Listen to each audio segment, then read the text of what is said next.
These guys are ridiculous. These guys are ridiculous. Now, how about them damn Celtics? And we are back with another episode of the How About Them Celtics podcast. Sam and I are here recording on Wednesday, December 14th. Should I? All right, yeah. All right, ready. We're not live. There's... All right. And we are back with another episode of the How About Them Celtics podcast. Sam and I are here recording on Wednesday, December 14th, the night after the Celtics beat the Los Angeles Lakers, something I didn't think I'd be saying after they collapsed in the third quarter. But before we jump into Celtics talk, I did want to say to you, Sam, I know you are a fan of some TV shows. I actually watched a TV show you mentioned that you watched. I watched the first episode of, what is it called? The Sex Lives of College Girls. Yes. I watched like the first episode and a half. Oh, very intriguing. Very entertaining. All right. Look at that. I'm right. Every single person I know that watches that show loves it. You described it well. It's fantastic. Everybody I know that watches it likes it. I discovered it last winter with a few friends from the news station. We're all at Buddy's apartment building. And his apartment building was super nice. Like it had like a theater room, like in the common area, almost like dorms on a college campus. Yeah. And so we're in there and we're using the smart TV and HBO's on there. So we go on HBO and that was one of the free to watch things. So we watch it and it's like four dudes and we're all just sitting there with our feet up in the theater room watching this teeny bopper girls show. And it rules. We're like, oh my God, this is so great. And I go home and I watched like the next 3 episodes. Like I was hooked and they're in the second season now. I'm waiting for the back half to drop. I watched the first 4 and I said, I want to watch the next 4 all at once. So I'm waiting for it to be over. Yeah. Yeah. I'm, like I said, I only watched the first episode and a half, but it's entertaining. And it's not something I want to watch with like something in the background. Like I'm watching the show SWAT right now and I do that while I do work and I kind of do both at the same time, but I need to find the time just so I can watch it because it's funny. It's entertaining. That is a full attention type show. Yes. You got to sit and enjoy it. Take in all the tea. Exactly. Right. Exactly. I need to pay attention. It moves so quick. Like in the first 2 episodes alone, it's like, whoa, what? Like there's just a lot thrown at you. But anyway, this is a bomb. I'm so excited. Like I'm all giddy now. I need all of you that wanted me to come on here and bitch. I'm sorry. Jack has like brightened my mood. Well, we'll get into that. We can let's just go to the Lakers game. We haven't talked since the Clippers game, but we can kind of lump that in. Obviously it didn't go well, but Lakers game is what's fresh on everybody's mind. I have to admit, in halfway through the third quarter, I'll say like start of the third, I had it like, I'm like, all right, well, I'm just going to start working and have this on to the side of me. And at one point, I just remember I'm like, I don't know what I'm doing. I'm either eating and watching a TV show while the Celtics game is to my left, or I'm writing. I just look over and I'm like, that's a lot closer than I thought it should be right now. And it kind of like, it all happened so fast. It was just LeBron and AD and Westbrook and everybody just getting to the paint, doing whatever they want. Celtics turning the ball over. A clear Celtics win quickly turned into a clear Lakers win, which then turned back into an overtime thriller, which if you're a general NBA fan, it was a great game. I mean, taking off the green glasses purely from the perspective of a general fan, like phenomenal game. I know Sam's going to disagree because, we got the green glasses on, but it was wild to say the least. It was one of the crazier games of the season. I would argue the craziest game of the Celtics season so far. It's kind of funny that you said it that way. Earlier today, I wrote about some other news that came out of this game. But let's see, from a neutral perspective, this was probably one of the most exciting games of the season. Boston had a 20-point lead over LA during the third quarter. Then the Lakers ripped off a 40-9 run to go up by 12 with 4 minutes and a half to go. Celtics finished on 17-5 and force OT. And I said, if you're a Celtics fan or you had any kind of interest in the game involved, you were probably sick, as was Marcus Smart, who said that he had to go back to the locker room and vomit. Yes. Marcus was the roller coaster ride was too much for his stomach to bear. Marcus Smart, but blew a 20-point lead. I thought it was 19. Regardless, a 20-point Celtics lead was blown. Lakers went on an absurd run. I use the word incredible, not to give it some like positive connotation, but just because like it's incredible that the Celtics allowed them to go on a run like that. And then the Celtics, I would argue their 17-5 run, like you said, at the end of regulation was just as impressive. like I said, great game for a general NBA fan. The fact that the Celtics pulled it out leaves you with some sort of nice feeling, but my general takeaway from the game was this was a mess and this cannot happen, right? It should never have gotten to that. Yep. It was cool to see Tatum take over at the end of regulation. It was cool to see Jaylen Brown take over in overtime, but it should never have been there. They should have taken care of business when they had to. And I feel like a lot of Celtics fans feel the same way. But at the end of the day, that is a W in the win column. That is a green dub on the Celtics schedule against the Lakers. So that in and of itself is a victory, but it's a tough pill to swallow. Yeah, I'm gonna tell you, like, I was watching the collapse happen, and I was like, "Are they doing this on purpose?" Like everything was going wrong in a way where it was like I'm like, I think they're doing this on purpose. They're turning the ball over unbelievably, like consistently. Like they're going up the floor every time and just handing it to them. They're taking horrible shots. They're not even hitting the rim. They're passing out of layups. There was a play where they were on, it might not have been a break, but Tatum got the ball down low with Westbrook on him and no help around, and he passed out of it. And they got nothing out of the possession. And I was like, how are you not going to take a shot there? This was when they were coming back, too. This is when they were down, I want to say 5, and they got nothing out of this possession, and they got to stop, and then Smart hit the 3 to bring it within 2. And I was losing my mind. I was like, are they trying to lose this game? It looked like people didn't want to take a shot. It looked like people were like afraid to shoot. Everybody. Yeah. The shot selection was so weird when they were going through that spiral. I guess that's what happens to you when you're in that kind of mindset and you're shook and you're looking for the run stopper. But man, watching it from the broadcast view and you're seeing all these open guys or good looks that they could have or layups they're passing out of, and you're pulling your hair out on the couch at 1 a.m. I mean, come on. Brutal way to keep me up at night. I mean, first, I'm relaxed. I'm like, all right, cool, man. They're going to blow them out. This is what the Celtics needed. All is forgiven. They're just doing everything they can, running the Lakers out of their own building. Then that collapse happens, and I'm like that was legitimately maybe the most angry I've ever been, like watching a game. Because I hate the Lakers. I hate LeBron. I hate Davis and his whiny dad. I don't like Westbrook. Like, there's so many guys on that team that are unlikable. And the Celtics are going to let them... I'm actually fine with Pat Bev, but he's an unlikable dude, though. Yeah, in the NBA landscape. Sorry, continue. Out of all the teams, I would want to see them blow a lead like this to. The Lakers are the last. Obviously, if you're a Celtics fan, you probably agree. But the state of the Lakers makes it even worse because they're really bad. But there is potential for them to be good, which you saw in that massive run they put together. They were playing defense. They were getting out in transition. They were probably playing some of their best ball. They just can't shoot the ball, and it really hurts them. But you saw Davis have a monster game. LeBron played like he was young. Like they both. It was LeBron, Davis, and Russell Westbrook against the entire Celtics roster, basically. Yeah, it was really annoying seeing Westbrook do anything because, like, you're like, this guy sucks, man. Like, why is he making big shots? He's been very good off the bench. When he made the 3 to put them up 4, or maybe give him a lead. I don't remember which one it was. Oh no, it was to bring him within 1. I'm sorry. I was like, what is going on here? I literally felt like I was watching the Globetrotters, to where like they let the Washington Generals go out and get a big lead, and they literally have it scripted so they can come back and win. I have a buddy who I think I don't know if this is his first year watching the Celtics. It's his first year like genuinely paying attention to the Celtics, which I feel like could be the case for a lot of Celtics fans out there, or Celtics fans. Yeah, the Patriots are bad. But I've never known this guy's a sports dude. So like, he like messages our group chat last night. He goes, anyone else so sad watching the Celtics game? What WTF is this? Does that annoy you? What? When people that don't traditionally care about the team act like they're real upset about it?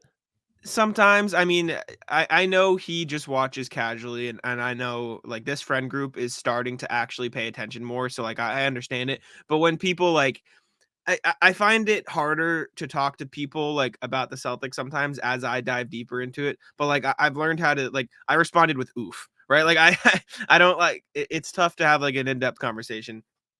But my point is the thread of messages he sends. The next one is LeBron playing like long LeBron, just driving and scoring. It's insanity. And then this is the moment you're referencing, all caps. Westbrook hit a transition 3. WTF is happening.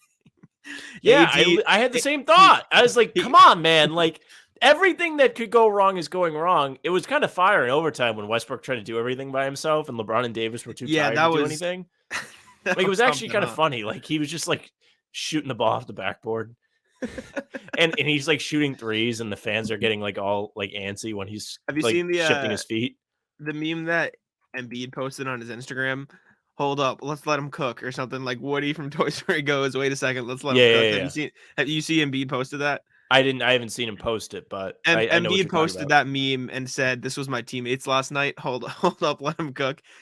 Fire and shout out to Embiid. But that's essentially what Westbrook did. But he forced his teammates to do it. He's like, "No, I'm cooking. You're gonna watch." Yeah, me." except like he had a gun. Like Woody has a gun, and he's like, "You're gonna let me cook." Yeah. He's not just like using his like stuffed animal toy arm. Like he has a pistol, and he's like, "All right, like." Listen, you He's holding him Anthony Davis, hostage. you have 35 points. LeBron, you have 30. Like, I'm gonna get mine. I need my triple double. I need to be the hero. I'm gonna take a couple threes here. Hey, Celtics fans appreciate it. Oh, I do. But I gotta tell you, I was real annoyed when Pat Bev was making threes. I think he was 2 for 2. I was like, what is going on here? And then you have like Grant shooting the ball off the side of the backboard. Or no, that was Brown. Brown did. I'm sorry, Grant. Mhm. I But mean, hey, not Grant. Brown, Tatum, and Smart all had good stat lines at the end of the day. they did. The road to Westbrook the end of held the game them was not hostage. pretty, but No, not at all. Not at all. It was fairly ugly, I would say. Anything but pretty, but they got the win in the end. Jason Tatum finished with 44 points. Jaylen Brown had 25 and 15. Marcus Smart had 18, 5, and 6. Grant Williams off the bench had 9 points, 5 rebounds. He had an okay performance. He guarded LeBron for a lot of the night, which was up and down. a lot of the late game, Yeah, it was actually. some success, some non-success. It was very, Had him on the final possession of regulation. and he did his job there. But I noticed a couple times where LeBron just got right by him, and it was not ideal for the guy. But yeah, I mean, bad stretch. It was a good game for the Celtics through 2.5 quarters, and then for a full quarter, like half the third and half of the fourth, it was disaster mode. And then at the end, this is how I phrased it, and I think this is how I tweeted it. I think this encapsulates the team well. You can win games based on your talent. And I think that's what we saw against the Lakers. They won that game because Jason Tatum is a top 5 player in the world, top 10 player in the world. Jaylen Brown is top 20. They have 2 of the best players on the planet. And they, like the meme says, they let them cook and they did their thing. But talent isn't going to consistently win you games. You win games by consistently playing the right way, moving the ball, and playing within the flow of the offense. And that's what the Celtics did for the majority of the season so far. But on this West Coast road trip, they've diverted back to the he goes offense, right? Like iso ball. Sorry, it's a phrase. And it's failing them, right? They're just saying, okay, Jason, go get us a bucket. Okay, Jaylen, go get us a bucket. And that's what won them the game at the end of the Lakers game. And you can win games like that every once in a while because of just how talented those two dudes are. But that's not going to win you a championship. That's not going to consistently win you games. You need to play the right way in order to win.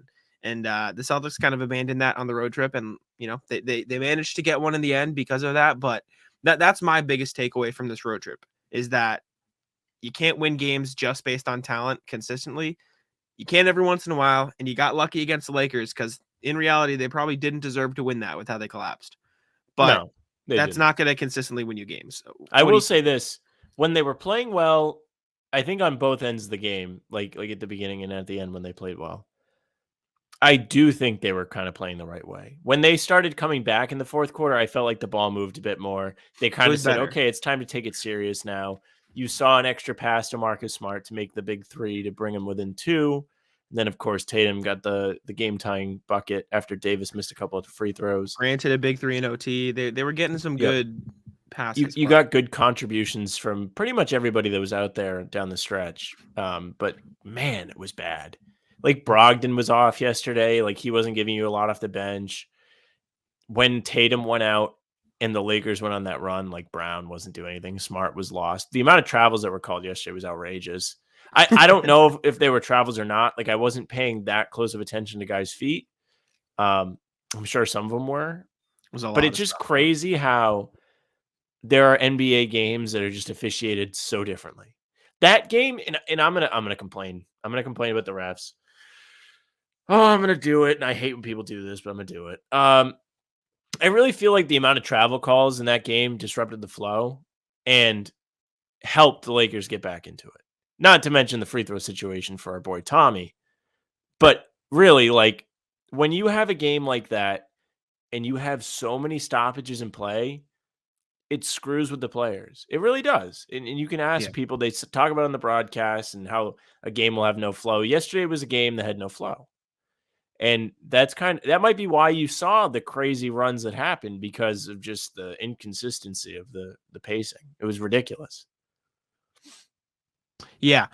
Yeah, it was frustrating. I was just pulling up the last 2-minute report. I haven't looked at it yet. I was just, curious. Excuse me, to see what happened. There was actually only one incorrect call in the last 2 minutes of overtime and 5 minutes of the last 2 minutes of regulation and the 5 minutes of overtime. Was it a missed travel? Which is crazy. No, it was a let me see. The only incorrect call or an incorrect non-call was a personal foul. LeBron James, like 16 seconds left in overtime. Like it's a useless thing. It was. I'm trying to figure this out. Oh, the ref said let us cook. Oh, it was an incorrect non-call. I think they should have called a foul on LeBron. It was when they fouled JB at the end of overtime to send him to the line. But what was the greatest when Tatum tried to dunk on LeBron, and LeBron like pushed the hell out of him in the chest, and then LeBron acted like he didn't do anything. I understand what LeBron was trying to complain about. But I was like, oh, like maybe he had a point, because when you watch it in real time on the broadcast view, it doesn't really look like a little. Yeah, Jason, but then like they showed the slow-mo and he like extends his arm into his chest. Yeah. How about Tatum though? The way he's been able to dunk off 2 feet this year and explode to the rim. That play when LeBron fouled him was just another example of how great he's been out of getting fed at the nail or just below the free throw line. Like he's been so explosive out of that high paint position. I don't think we've seen that out of him before. That's just something else he's added to his game. Obviously, the floater from that area he's added to and really has been consistent with it. Mm-hmm. I mean, he just did everything yesterday. You name it, he did it. Finally made some threes, finished around the rim, got to his spots easy. He wasn't turning the ball over much. He passed the ball well. He rebounded well. He defended well. Really was just a complete game all around for him. So good for Tatum. Talked to the ladies after he made a nice 3 to put him up 20, and then after that, it won all the shit. But, you know, not bad. Yeah, I mean, wrapping up the Lakers game, I don't think they deserved to win it with how they collapsed. But like I said, Jason Tatum and Jaylen Brown won them. I deserve it. So. I deserve it. I stayed up late 2 days in a row. I deserve to see a win. Okay. If they lost that game yesterday, I would be bullshit today. Oh, I know. I was very glad they won for the sake of this podcast. I'll tell you that. Well, I was like, when they were losing, I was like thinking about texting you and being like, dude, I don't want to do it tomorrow. I would have had to do it. We would have had to do a show. I would have made you. I would have made you. I'd have been like, dude, I'm not doing it. I'm not doing it. I'm so mad. No, yeah, it was tough. It was tough to watch. The next thing I did want to talk about, Jaylen Brown. I do want to talk about Jaylen Brown because there was a while there was a few game stretch there where we were saying, okay, Jaylen Brown turned the ball over too much. And then we put out a video last week from a podcast that was talking about Jaylen Brown's monster season. And he's kind of continued that.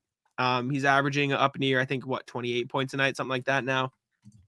He took over in overtime, from what I remember. He only had 5 points, but they only scored 12. So he scored damn near half their points. And I don't know. He just looked locked in, and now that I see it here, he only went 1 for 3 in overtime. But do you know what I'm saying? Like you just like they were looking for him, right? I hate that. You ever write something? You ever start writing something and you're like, oh man, like this is a good point, and then you go and look up the stats, and the stats don't match at all what you're thinking, and you're like, man. Do you know what I'm saying though? Like they gave the ball to Jaylen and Jason in overtime, and they ran the offense. They did an excellent job in overtime. They were reliable. They took pretty good shots. I don't remember anything that felt forced. Tatum made a couple big created shots. Like he had 4 rebounds in overtime. Like Jaylen Brown had a career high rebounds yesterday. He had 15.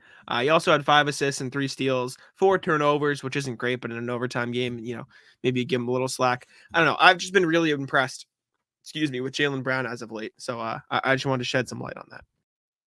Yeah, he's been pretty good throughout these games where they played poorly. He was a bright spot. Off the top of my head, I don't remember the Clippers game. I don't think either of them played well in that game. But I know against Golden State, he still had like 31 points, and he was the only guy giving him anything that day. Mhm. I mean, Blake Griffin Yeah. tried real hard, and Brogdon was good in the first half. But throughout the whole game, Brown was the guy. He kept him in it until they weren't. And he kept creating, getting himself to that mid-range where he's been knocked down this year. He hit a couple tough fadeaways on the Lakers yesterday where he was like at a 45-degree angle. Like he was like I tweeted out this. I tweeted out, I think Jaylen Brown's coming for DeMar DeRozan's throne of the best mid-range shooter in the NBA. Well, if I was in the league, it would be me. You know what I'm saying, though? I think he's ready to challenge DeMar DeRozan for the best mid-range shooter in the league.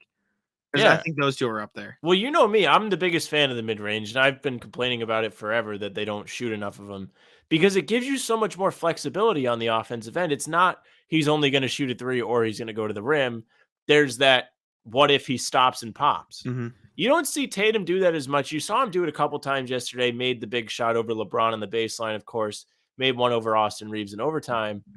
But he really is just pretty much shooting threes or going to the rim. There is not a lot of mid-range out of Tatum, which, I mean, I guess is fine. He's playing like an MVP, so you can't complain that much. Mm-hmm. But it would be kind of cool to see him filter that in just a little bit more. I know we're trying to talk about Jaylen Brown, but I brought it back to Tatum.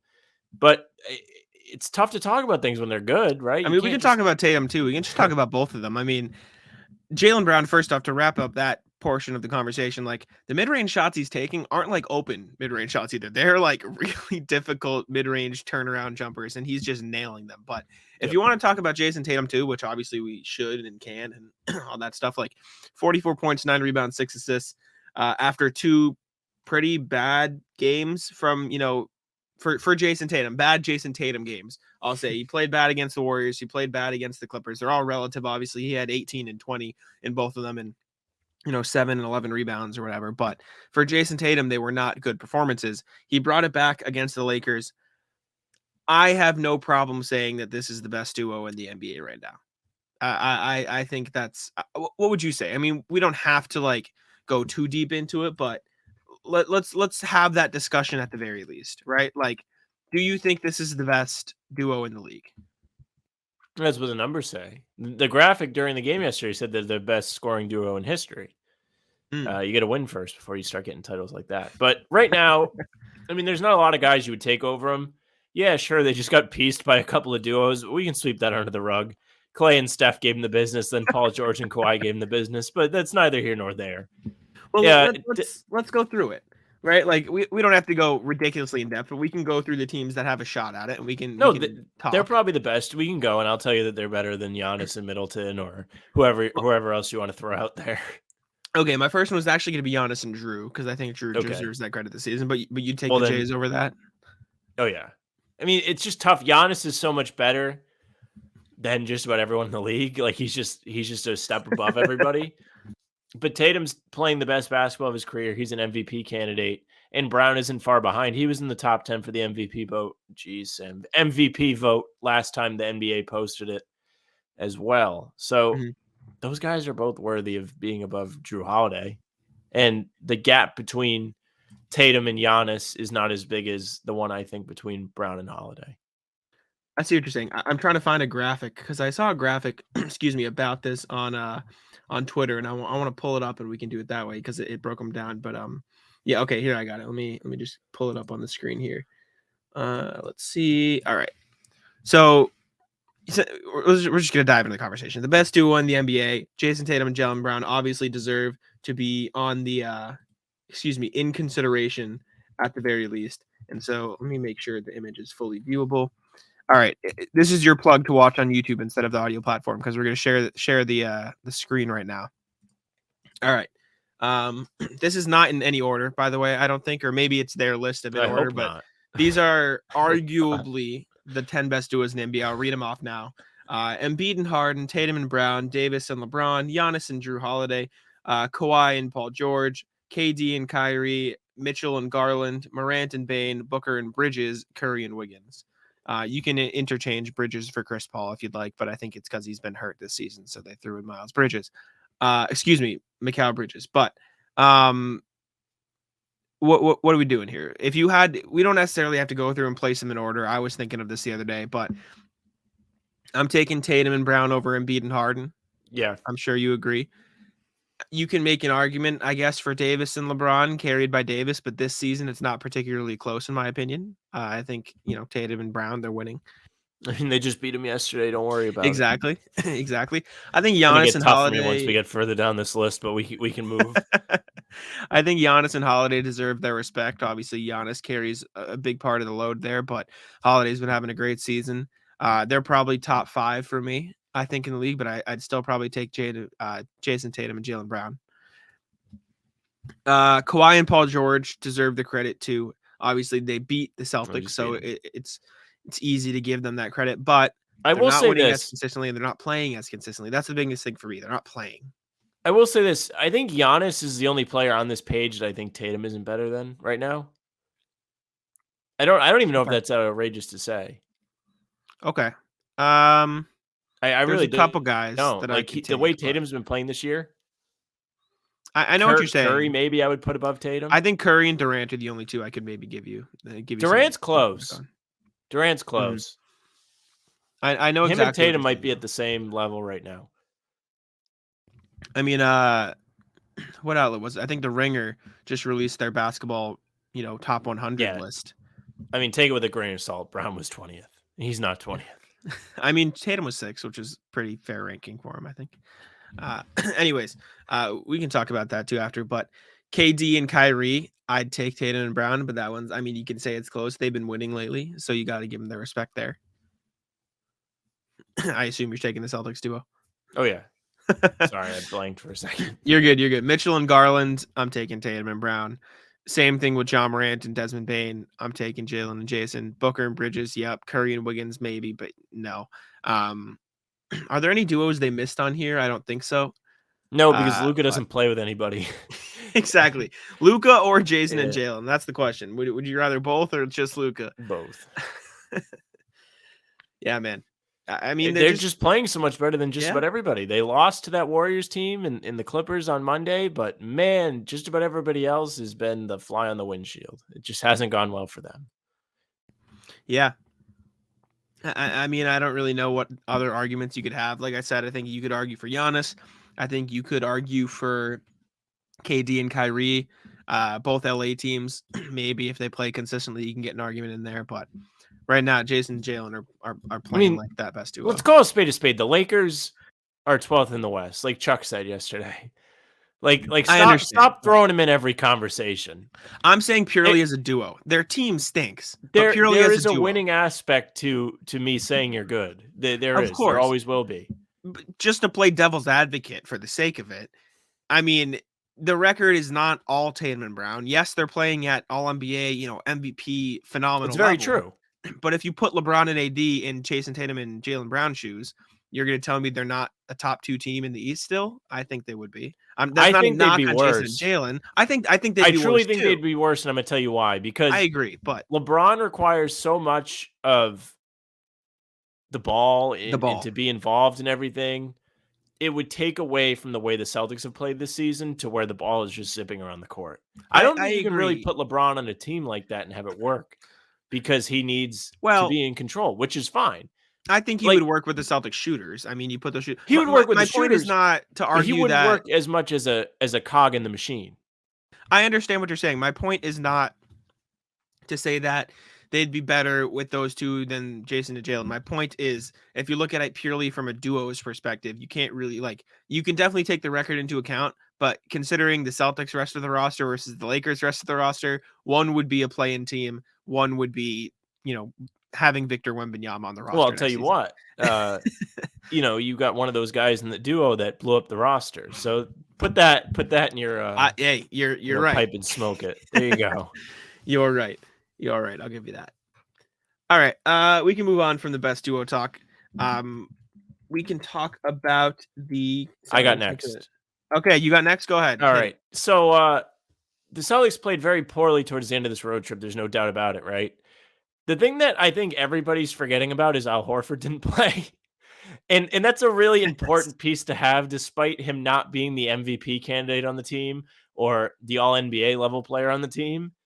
He's the real only center they've had play this season. Kornet is fine in his bench role. Finish the Lakers game with Kornet. We'll put it. Yeah, you're finishing the Lakers game with Kornet. You played against the Warriors and let them get a bunch of offensive rebounds. Like you didn't rebound for shit in Saturday or Monday's game. Yeah. You didn't crack 40 rebounds in either game, and one of them you only had 31. I don't remember which one, but one of them, it was real bad. They need him there for multiple reasons. You need him to rebound. You need him to be able to shoot. You saw in that Lakers game yesterday, Blake Griffin being left alone, did not take the three. Good on him. Good on him. You don't have to take it every single time.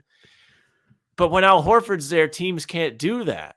Jason Tatum's driving to the paint and seeing 5 guys.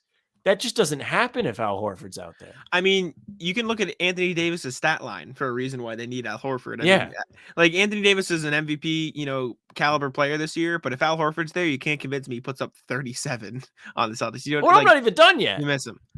Then, going. then you have them playing drop coverage against the Warriors and against the Clippers Oh my because Blake God. Griffin can't guard the perimeter. Al Horford can play the perimeter. Listen, he's not going to lock up Curry every single time, but he's good enough to where you can actually have him hedge up on the screen and play defense instead of just literally letting them go over and shoot. You're just letting them take wide open mid-range jump shots instead of guarding them. That's not going to win you basketball games against 2 of the best shooters on the planet. Come on now. If you have Horford, that's a different game. If they have Wiggins, it's a different game. So there's your little chess game, devil's advocate. But I agree. in all seriousness, they really miss him. He's so versatile. He's so good. I was writing about it today, and I need to finish it up after we're done here. But they really miss him. They missed him, and I think it kind of hurt him big time in these last 3 games, even though they won against the Lakers. And I kind of went off on Tim yesterday in the chat because he was like, well, to be fair, they don't have – this is when they're blowing the lead. To be fair, they don't have either of their big guys. And I'm like, Tim, I don't care. They were up 20. Like, you got there without them. I don't care. It's different than the other games where they just never really were in the game. And it's like, okay, then you could be like, if you plug Horford in, maybe it's different. But, like, you showed you could be up 20 on the Lakers without either him or Rob. So just play. Yeah. No, I totally agree. I mean, you can see the absence of Al Horford in the way the Celtics play. And to be at their best, they need him in the lineup. And even saying, if they have Rob back, it'll help. Even when Rob is in the lineup and Horford's out, you're still going to notice a difference. Everything Al brings is unlike anything else any of the Celtics big men on the roster, including Rob, can bring to the table. You need that defense. You need that presence down low. You need that shooting. I mean, shooting 46.6% from 3 this year on 4.4 attempts per game. It's crazy. It's ridiculous. Like, he's taking Al Horford is 6'11". He's taking 3 2-point shots a game this year. That's it, which is crazy. And I know you can have your gripes In a with perfect that. world, that's not what's happening. But, you got to take the record with what it comes with. He's averaging 10 points, 6 rebounds, 3 assists per game on 54, 47, 65 shooting from not 65. What's his free throw percentage? 63, but he's only shooting half a free throw a game. So he's not I getting will the line. say this is Horford is still playing inside just on the defensive end.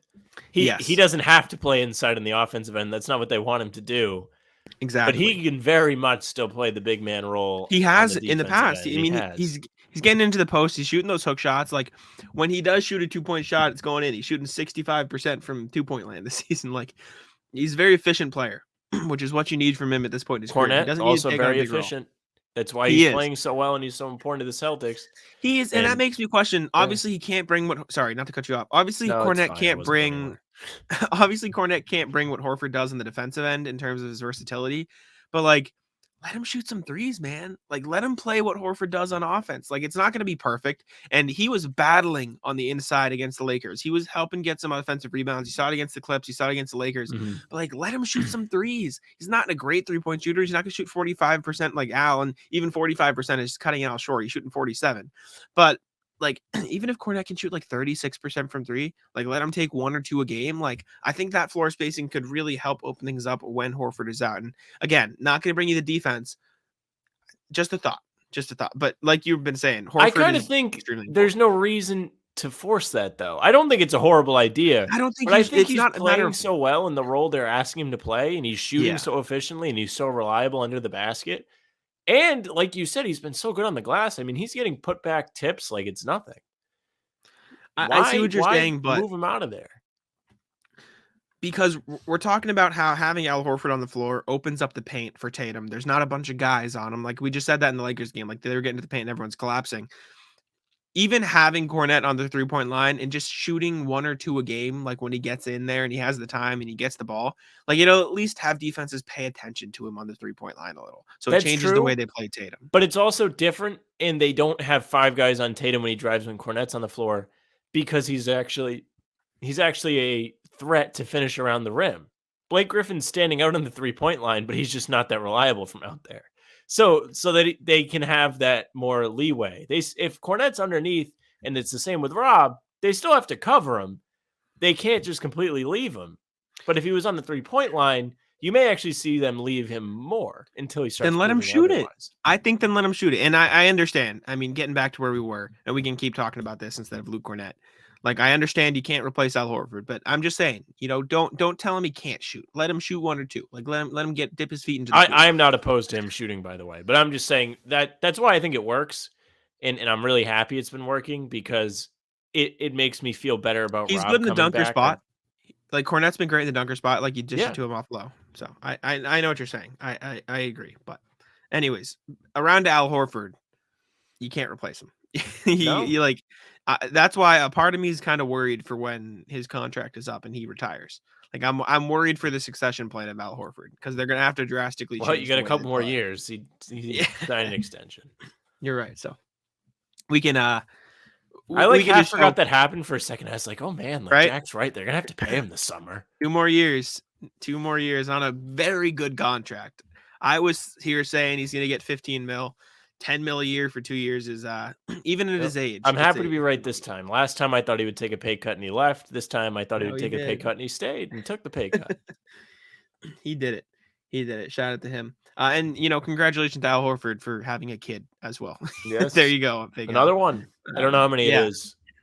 I was writing about I it don't know today and I either. didn't know what number it was, so I just wrote it in a way where I didn't have to mention the number. I don't know either. That's the key. You kind of I think it's frame the 5. writing. Maybe. Wow, I didn't know it was that much, but I don't know. That's the just personal for reasons some explained. reason I have like that's my gut is 5. Mm. We were all not complaining, but confused when he went from health and safety to personal. But, Anytime I see personal, I just assume it's that. yeah. Now you do because we've had 3 in the last. I year. always assume it's that. Oh, well, I mean, the Celtics alone in the past however many months, Derek White, personal reasons in the playoffs, Luke Cornette, personal reasons pulled from the game, Horford, personal reasons. The Cornette one was scary because they pulled him off the bench. That one, I didn't think it was a kid. I was like, what the hell's going on with this guy? He's got like a hit on him or something. They're telling him to get out of the building. Like he's just running away from the bench. Duck and cover Luke Cornette. The next thing I wanted to touch on Derek White a little bit because he was on a slump. He was on a big slump there for a second. He brought it back against the Lakers. He ended the Lakers game shooting, what was it? 2 for 4 from 3, so another solid game. But for a while there, the games leading up to that, he was 3 for 19. I think the stat was like it was rough. And the funny part is I have been slowly listening to that JJ Redick pod with him. Like I'll listen in the car when I get in. I don't know when you go in the car for 2 minutes a day. Yeah, I go to Starbucks, 10 minutes, come back. That's you have turned your back on Duncan. I did both today. Not for me. My mom likes Duncan. Yeah, my mom likes Duncan better, so I got her a coffee at Duncan, but I wanted Starbucks, so I just went to both. People pleaser here. So I got I told Zoe what I got. She told me it was fruity. I got a caramel brulee latte from Starbucks. It sounds a lot. Let me tell you, man, that is fire. It's very, I've been doing good. the peppermint mocha at both. I'm not a peppermint guy. You see, it tastes like mint ice cream, like chocolate mint. I don't know. I like that, but peppermint's always. I don't want to say scared me, but I've always turned my head away. Scares you a little bit? No, I said I didn't want to say that's the wrong word. What I meant to say it came is to mind. Like afraid of like the no. What I meant to say is like cane or the mint. I don't love it because it tastes a little bit like toothpaste to me, and that's like I associate the word peppermint like flavors with that, and so I just kind of like I turned my head away. Scared is not the right word. I turn my head away at it. But anyways, enough Starbucks. We can get back. Let me restart the Derek White conversation that I was gonna have. He shot 3 of 19 for a few games there on the West Coast road trip. He brought it back against the Lakers, 2 for 4. Like I said, what started the Starbucks conversation was I was listening to the podcast with JJ Redick on my way to Starbucks. And during that talk, JJ Redick was talking about how on fire Derek White had been from 3. And then he followed it up with, I think I just said the word no hitter. So if Derek White goes on a shooting slump, you know who to blame. Lo and behold, JJ Redick, you can blame him for the Derek White shooting slump. But like I said, he brought it back. I think that's and shout out to Jimmy J if you're listening to this. Jimmy J, the Derek White hater for the past few games because of the 3-point shooting. I think that's a really good indicator to how the Celtics offense can fluctuate. And I want to focus on Derek White because I think he's the perfect example. But on a larger scale, all it takes is one shooting slump for the Celtics offense to, I don't want to say collapse, but, if Derek White is having an off night as the same, on the same night as Grant Williams and Brogdon and Marcus Smart, like cold nights happen for every team in the NBA, but for the Celtics who rely so heavily on the 3-point shot and more importantly, rely on their offense over their defense on most nights, like that can kill you. And it did against the Clippers and the Warriors, and the drop coverage you talked about was a big issue too, but Derek White shooting the ball well is kind of like I can't think of the word, but it is like a smaller example of the bigger example that is the Celtics offense. And so to see him turn it around is great. And he can do a lot of other stuff on the court, right? This isn't me trying to take a dig at Derek White. Like he handles the ball well.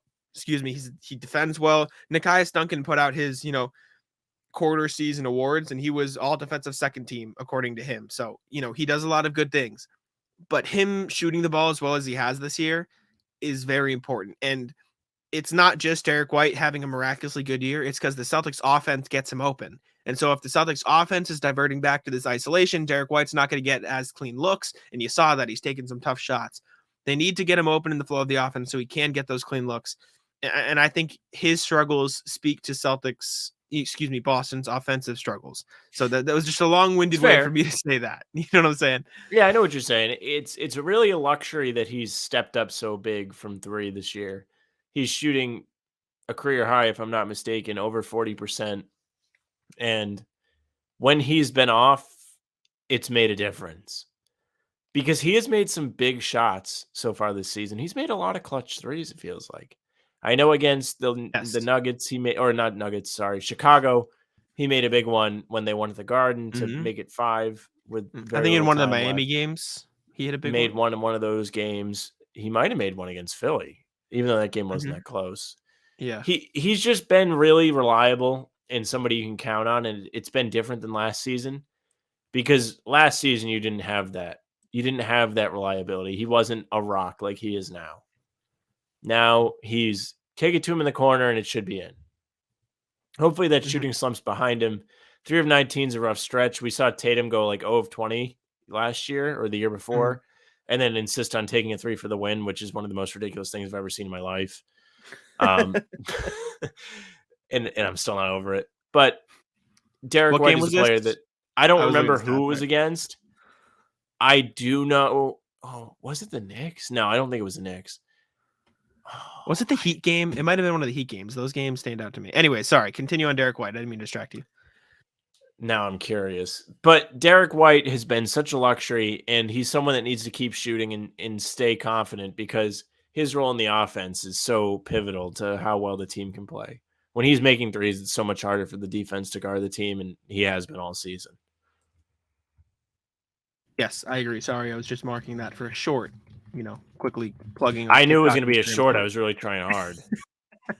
But my point is, I think this is. Are you looking for the Tatum thing now? Yeah, just keep talking. I'm going to find it. You're good. My thing is, excuse me, I have the hiccups today. It's brutal. We're talking about Derek White as a indicator of how well the Celtics are going to play. When Derek White shoots above 40%, he shot exactly 40% once and it was a loss, so we're going to discount that. So when Derek White shoots above 40% from 3 in a game, so I'm talking 3 of 7, 2 of 4, 3 of 6, 2 of 4, 1 of 2, just above 40%, the Celtics are 14-1 this year, right? Right. So like pretty good when he shoots well from 3. When he shoots 33% or below, what is this? 1, 2, 3, 4, 5 of their, how many is it losses have come when that happens? 5 of their 7 losses have come when he shoots 33% or below. And, they are 2-2 when he doesn't make a 3 in a game, right? So it's not all on Derek White. This is just again, I'm saying his three-point shooting performance, and usually whether or not the Celtics have it that night, because of the way their offense plays, right? This isn't saying, Derek White doesn't shoot well, the Celtics are going to lose, because usually when Derek White shoots well, that means the offense is playing the right way because Derek White is getting open shots. And so if the offense is playing the right way and Derek White is getting open shots, then the Celtics play well. And the Celtics win. And so that's why I kind of look to Derek White as an indicator of, are the Celtics playing the right way? Because if they are, he's getting open looks, he's making his threes. And if they're not, then they're not. And of course, there are going to be nights where he doesn't make his open threes, and those are, outliers or whatever. But for the most part, he's been very consistent this season, and D. White deserves a ton of credit. Derek White, his top 7+ games, right? He's just been phenomenal. He's been a positive asset in 21 of the Celtics. 29 games they've played. He's been phenomenal this year. Not enough good things can be said about Derek White. So I just wanted to show him starter, bench, doesn't matter. He's still solid. Exactly. So I just wanted to briefly talk about the shooting thing, because he brought it back against the Lakers, and he was slumping there for a hot minute. It was rough. It was rough to watch. But the last thing I have on here that I think was somewhat interesting. I mean, I have what did you learn from the road trip, but I think we touched on that. I want to talk about Blake Griffin versus Cornette. Because I saw some people calling for, this is why Luke Cornette needs to start now. And Griffin was great in these times, but I understand the desire to run with Luke Cornette over Blake Griffin, but I think it needs to be matchup based. And I think Mazzulla needs to I don't think he should just go to Blake Griffin when Horford is out, if that makes sense. I do. Really? I think it's important to keep guys in the role they're usually in. So I think bringing Cornette off the bench is just something they should be doing. He's getting accustomed to coming in the game and playing in the minutes he's playing, instead of getting thrust into the starting lineup and having to play with all the starters instead of playing with some bench guys, some starters. It sounds kind of dumb when you say it out loud like that, but there really is a difference to it. He has a chemistry with the guys he's playing with all the time. Look at Grant Williams. When you put Grant Williams in the starting lineup before, I don't know, maybe a month ago, he would do nothing. But when he would come off the bench, he'd be so great. He'd be consistent. He'd be getting to his corner and getting open looks. But when he was in the starting lineup, he was ineffective and just wasn't really getting a lot of shots at all. So I think leaving Cornette on the bench is perfect for him because he stays in his role. He gets the same kind of looks he's going to get in a normal game. And by starting Blake Griffin, you get him some run. You get a guy that's playing hard. He's not going to be an all-star center for you. You saw it kind of hurt them against the Warriors, hurt them against the Clippers. But it's just what you have to do. That's why he's on the team. A week ago, we were raving about it. I mean, what do you want on? I know. I lied though. There is one more thing that I do want to talk about. Is it time to question Joe Mazzulla? No. Is the topic I want to talk about. No, let me explain. Lost 2 games. No. Let me explain. I'm not saying, fire him. I'm not saying, do this. I'm just saying for the big portion of the season, it was all Joe Mazzulla can do no wrong. Right? It was Joe Mazzulla is perfect. And I'm not saying you said this. I'm just saying Joe Mazzulla is perfect. The offense is amazing, blah, blah, blah, this and that. And I think you've started to see some of the potential flaws. And I love Joe Mazzulla. This isn't me saying I hate him. This is just me pointing out some of the things that I think could be called into the question. Not necessarily calling him into question. Maybe that was a bad way to phrase it, but calling some of his decisions into question. First of all, drop coverage against the Warriors and the Clippers. I mean, come on. I know you don't necessarily have the personnel to play switch because Blake's in the starting lineup, but you could have tried something a little different. Run a zone.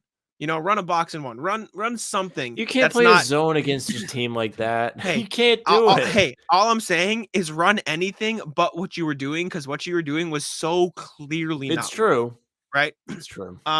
That's the first thing, right? And especially against the Warriors, against the Clippers, whatever. I mean, they were making freaking everything anyways. But against the Warriors, the way they were defending, they figured it out by the end of the game where they were playing more switch and just running Grant and Tatum at the center. Should have done that sooner. But anyways, they were even trying to switch Blake at one point. That's how bad it was in the drop. Another thing is the biggest thing I've seen, and Keith Smith complains about this on Twitter all the time. leaving the starters in till the last That's frame fine. of the You game. can complain about right? that. Like, That's one thing you can complain about. That's what are clearly we? on him. That's his decision. So What are yeah, we it's doing, fine. Joe? Like, he said, I'm trying to be a player's coach. Jaylen Brown is defending it, saying, I thanked him. It was cool for him leaving us in, letting us, figure it out from there. His argument on it is effectively, I want them to be prepared for late games. I think the Athletic put out a piece. I don't know if it was Jared Weiss or Jay King, but saying, I want them to be prepared down the line. So, leaving them in these situations will do it. But you're down 20 to the Clippers. Take them out. There's just no point. And I'm not saying it's a direct correlation because he was obviously under the weather, but playing Marcus Smart for however many minutes he played against the Clippers, maybe that's some of the reason why he vomited the very next night, right? And I'm not blaming Joe for Smart throwing up. That's stupid. But the point is they were exhausted by the end of that Lakers game. They had to play an overtime game on the second night of a back-to-back, which was enough trouble as it is. And if both of the games were close, that's fine. You deal with that. But when one of them is a blowout and you're playing the guys in the fourth quarter anyways, Jason Tatum at the end of last year's finals run was complaining about being tired. And you're going to run him for 37 minutes in a blowout game that was over by the fourth quarter on the first night of a back-to-back. And then the second one in a disastrous goes into over. Like, again, I'm not here to say fire Joe Mazzulla, but why? It just, I don't get it. I think that's the only think real fair criticism is he was leaving the starters in. I bitched about it before too. I don't blame him when they lose so much. I think that's just more of Tatum wasn't good in those games. And when you don't have your MVP caliber player playing at his high level, it's tough to win. When you don't have your starting center, it's tough to win. You have to play Blake Griffin, who can't really defend the perimeter. It's tough. The team has the best record in the NBA. There's really no reason to get on Mazzulla's case besides him playing the starters too much, I guess. I do think that's a valid gripe, but besides that, like, what else do you want out of him? The guy was thrust into the role a month before the season. He's really done just about everything right. Yeah. We all complained that he wasn't calling timeouts, and the players seem to love it, and it seems to pay off. So you got to trust him to some degree, and I don't think thing. I understand the timeouts philosophy, but like sometimes I don't love it. I don't always love it. You got to do it, right? And it's not hurting them. Very rarely is it hurting them. It's not hurting them. And this is the argument I made for the turnovers, because I wrote about the turnovers before they became a big issue. And maybe I'm, some genie who predicted the future, or fortune teller, or whatever you want to call it. But it's not hurting them in the win-loss column, but it's hurting them in how easy these games are for them. You know what I'm saying? Like, letting a team go on for pulling numbers out of my ass. Like, I'm going to make up numbers. Letting a team go on let's say 40-9.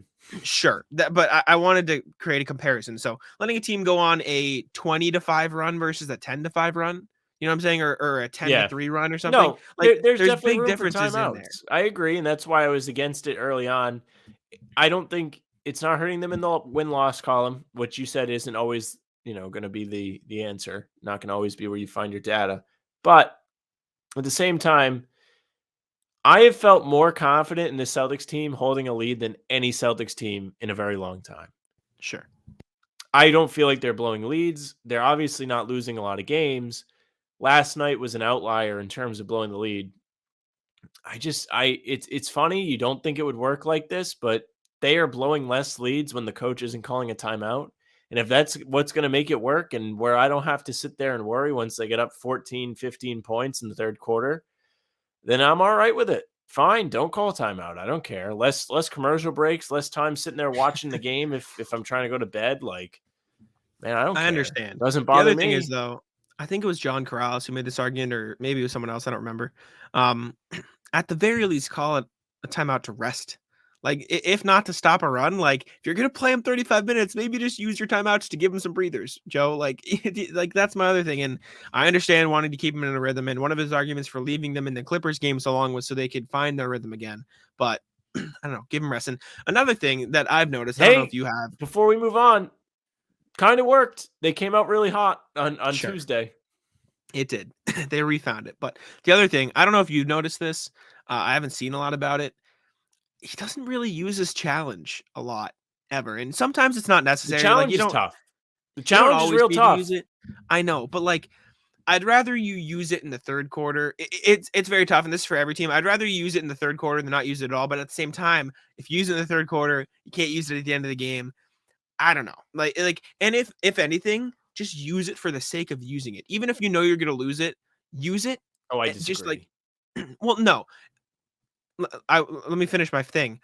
If you have a timeout to burn anyways, use it and use it for the sake of a timeout, or at the end of the game, use it if you're going to call a timeout anyways, right? If they need a breather, you need to talk about a play incoming, use it there instead of using a timeout at the end of the free throws, right? I don't know. Like, it's not a big thing, and obviously it's a very difficult thing for every coach, but like, I don't know. Like, there's some plays where I just feels like, and it's because he's such a new coach, I just feel like he's a little hesitant to pull the trigger. Like, a look back at his team, and by the time he like makes a decision, they'll already pass the ball in. But again, that's a very minor one. The main gripes for me are timeouts are third on my list. Second on my list is the drop defense. Like, change it up. Like, I don't know, throw something else in there. And number one though is the player minutes. Like, that's the thing that gets me. But anyway, Hindsight's 2020 with the challenges. The challenge is the toughest thing in the game for me, because as much as I hate seeing them get hosed on a call in the early third quarter, and it might be a big swing in the game, you never know when it's crunch time and they really screw up a call, because they're not reviewing stuff in the final 2 minutes anymore. You have to challenge her. It's just, that's what it's going to be.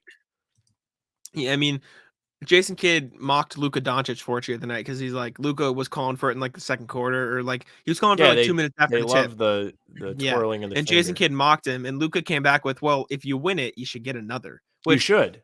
I agree. And then Jason Kidd followed it up with, "Well, yes, but then we'd be playing for 4 hours." So it's true.